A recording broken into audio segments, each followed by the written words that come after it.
Hi friends, কেমন আছো সবাই? আমি সঞ্চিতা হাজারবারলা কাপল ব্লগ থেকে আরেকটা ডেইলি ব্লগ নিয়ে আসলাম। এই তো ব্রয়লার মুরগি নিয়ে আসছে, আমাদের সচরাচর খাওয়া হয় না, তো হঠাৎ করে প্ল্যান পিকনিক করব সবাই মিলে, মানে সবাই বলতে আমি, মনীষা আর মৌ। তো রাত্রেই মাংসটা রান্না করে রাখছি, কারণ পরের দিন করতে গেলে সব কিছু একটু ঝামেলা হয়ে যাবে, সময় লাগবে। তো আর রাত্রে রান্না মানে আমাদের খাওয়ার ওরকম কিছু নাই, তো ভাবলাম মাংসটা একবারে করে ফেলি, আর পরের দিন যা যা করব সেগুলো মানে করা হবে। তো এই তো পেঁয়াজটা একটু লাল লাল করে ভেজে, মানে তার মধ্যে আলুও দিয়ে দিয়েছিলাম, মাংস দিয়ে দিলাম। মাংসটা একটু ভাজা ভাজা করব, মানে ব্রয়লার মুরগির মাংসটা একটু ভেজে নিলে ভালো হয়। আর এই যে টক দই আর সব রকম মশলাও মানে মাখায় নিয়েছি, এখন মানে মুরগির সাথে মানে মাংসটার সাথে কষায় নিব। তো ঢেকে দিলাম। আচ্ছা, পিকনিকের জন্য রান্না হবে ফ্রায়েড রাইস আর একটু চিকেন ফ্রাই করব, আর মৌ বলছে যে ও ডিম ভুনা করবে। তো এই তো, আর এই মানে ফ্রায়েড রাইসের সাথে তো আর অন্য কিছু ভালো লাগে না ওরকম। তো এই তো মাংসটা মোটামুটি মানে জল ছাড়ছে অনেক, ব্রয়লার মুরগিতে তো অনেক বেশি জল ছাড়ে, আর ওইভাবে বললাম না খাওয়া হয় না। তো ওই যে ফ্রায়েড রাইস করতে গেলে তো মুরগির মাংস লাগবে, তো এই জন্য ভাবলাম যে তাহলে একবারে ব্রয়লার মুরগি নিয়ে আসা হোক। তো মাংস হয়ে গেছে রান্না, এই যে ফুটছে, বেশি ঝোল রাখবো না, অল্প মানে গা মাখা করেই করব। তো এই তো সকালবেলা, আচ্ছা এটা হচ্ছে শুক্রবারের ব্লগ। তো সকালবেলা এখন পরোটা ভেজে নিচ্ছি একটু, ওই যে ময়দা কাই করা ছিল, তো সেটা দিয়েই কয়টা পরোটা করে নিচ্ছি।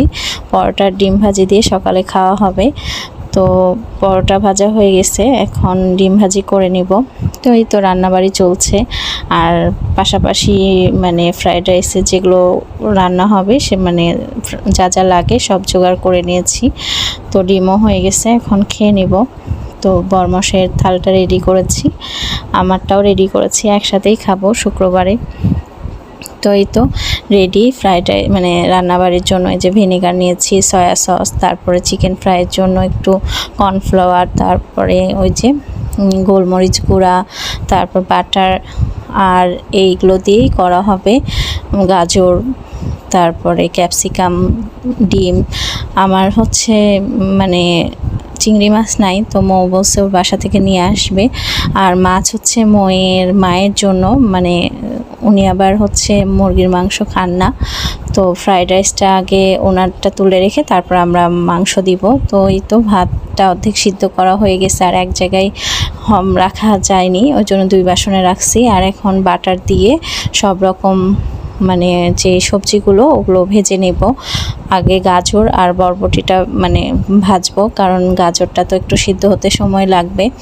তো এই তো ভাজাভুজি চলছে, পরে হচ্ছে যে ক্যাপসিকাম সেটা দিব। আর এই পাশে ডিমগুলোও ভেজে নিচ্ছি। আর এর মধ্যে মৌকে আসতেও বলছি, মানে আমি আস্তে আস্তে রান্নাবাড়ি শুরু করে দিয়েছি, কারণ গ্যাসের চাপ অনেক সময় দুপুরবেলা থাকে না। তো এই জন্য মানে 2 চুলাতেই করা হচ্ছে। আর এই যে মাংসগুলো ফ্রাই করা হয়ে গেছে, আর মৌ চিংড়ি মাছ নিয়ে আসছে, সেটাও দেওয়া হয়ে গেছে। আর এদিকে ডিম ভুনা করছে, মৌ বাড়ি থেকে করে নিয়ে আসেনি, ও আসলে মানে পিকনিক, তাই আমার এখানেই করছে। তো এই সব করেছে ডিম ভুনাটাও অনেক মজা হয়েছিল। তো পেঁয়াজটাও মানে ভাজা ভাজা করে নিচ্ছে।